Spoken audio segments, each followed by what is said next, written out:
and paperwork pleading. Yeah, I'm looking forward to when he can join with us. Yeah, he's quite a powder keg there. He's making some real progress there. I can see why you're enthused about working with him there, Chris. Well, I've known him for quite a long time, and going back to the Republic days of Tim Turner's version of the Restore America plan, aka the TRAP, and so we go back quite a ways on that, and he's been through the same terrorist government actors that I have, and we've had some overlapping situations, and I helped get his son and his then wife Lynn Benson's back to the Philippines working with ICE and Border Patrol. Yeah. That's it. That's building our communities of trust. In our Monday conference, the last one we hosted, we jumped into that issue of building the communities of trust quite a bit. John Root was with us then, and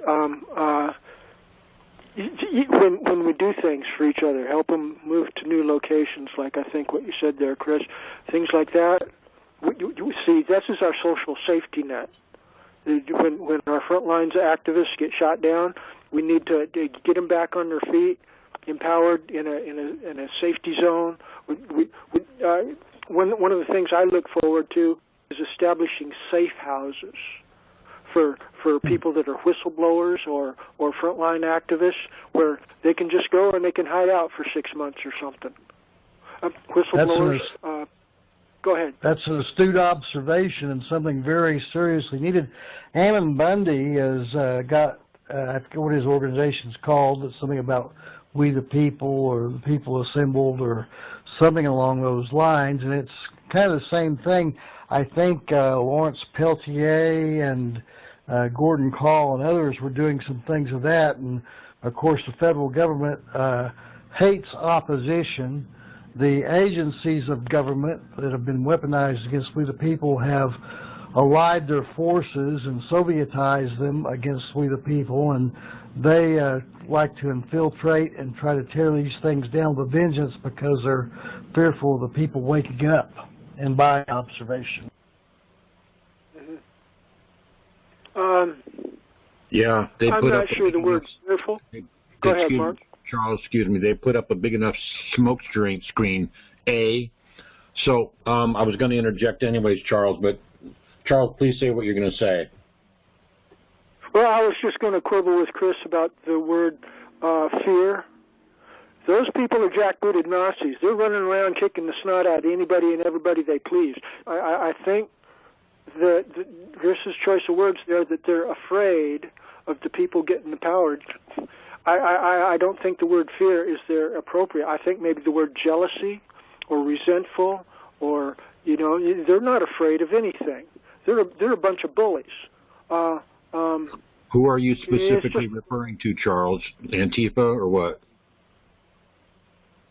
Well, Chris was saying that the powers that be are afraid of grassroots empowerment from the common people, whether it's Antifa or us or anybody else. I just wanted to point out that I don't think those jackbooted Nazis are afraid of anything. They got all the power right. And until somebody like us starts developing some real power to where we're in a position to start executing arrest warrants, they are not going to feel any twinge of fear whatsoever. And so it was just a quibble about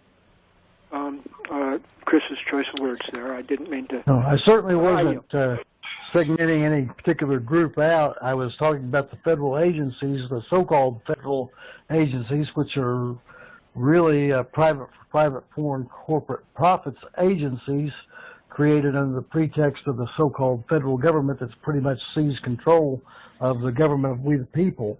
And whenever they do anything to flip the switch, and I'm not convinced that some of those that you mentioned may not be constructs that were at least aided and abetted, if not facilitated and funded by aspects of the federal government or Act Blue of the DNC, but any agency can be helpful to the people for a while, but whenever they flip the switch and work against us, they become dangerous entities because they've created these little mini quasi-governmental agencies of themselves with all their private policies. I think there's well over 300 of them in the federal government now, so-called agencies of government.